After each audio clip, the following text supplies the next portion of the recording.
also called the Freemasons. We'll use the words interchangeably in this series. Weishaupt wanted to infiltrate the Masons and control it. And because the Freemasons, the Masonic meetings are secret. And because they're secret, Weishaupt felt it would be a great place to conspire, to change their views, and to take over the world and gain worldwide power. In July of 1782, at the International Congress of the Masons at Wilhelmsbad, Weishaupt indoctrinated the top Masonic leaders, and 1 year later, the whistle was blown on the Illuminati when 4 professors from the University of Ingolstadt, his fellow professors, broke with the Illuminati and revealed the nature of the Illuminati to the Bavarian government. Don't forget, Weishaupt started the Illuminati in Bavaria in 1776. Less than 7 years later, the Illuminati was discovered and investigated by the Bavarian government. It was made illegal to belong, and the members of the Illuminati scattered. There are 2 major sources of information on the Illuminati today. I want to hold up at least one of those books. If I can find it here. Maybe I don't have it. I can't find it. I don't think I brought it with me. Anyway, there's a book entitled Proofs of a Conspiracy, written by Professor John Robeson, who was invited to join the Illuminati because he was a member of the Freemasons, the Masons in Scotland. Professor John Robeson was one of the world's leading scholars at that time, and before he joined the Illuminati, he investigated them and wrote this book called Proofs of a Conspiracy. And that book is now even available. Unfortunately, I didn't bring my copy with me, but you can buy it and read it yourself. It was written in 1798. The second source on the Illuminati was a 4-volume study of a series of books by the Abbé Beruel, and both of these books came out at the same time and were independent of each other in 1798. This is George Washington dressed as a member of the Masons. Now you'll notice a little white apron he's wearing and some other paraphernalia around his neck and also the letter G above his head. George Washington was the most visible member of the Masons in America during his reign as president.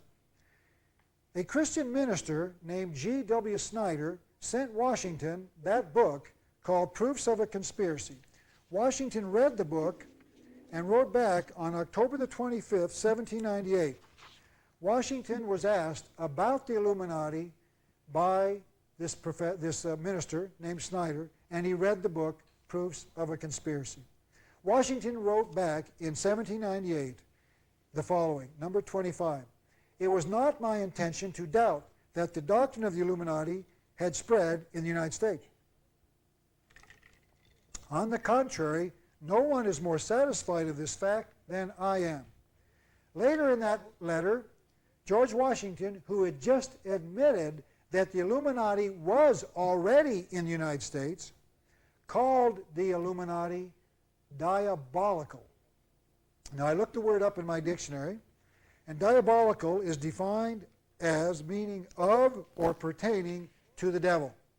George Washington admitted that the Illuminati was satanic, that they were in America in 1798.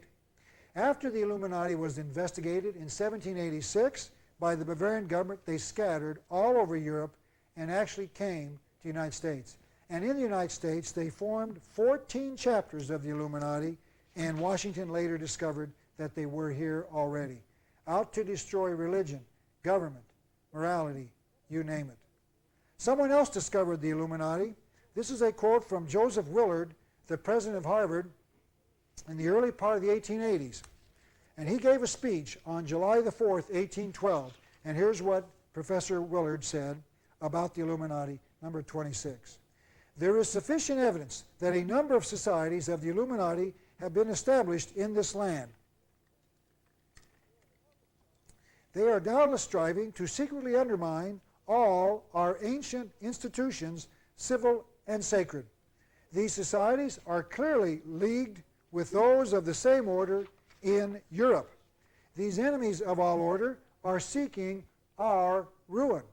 Should infidelity generally prevail, our independence would fall, of course. Our Republican government would be annihilated. We're going to break right there, and we're going to pick up the story about the Illuminati from 1798, And we're going to start tracing it through American history.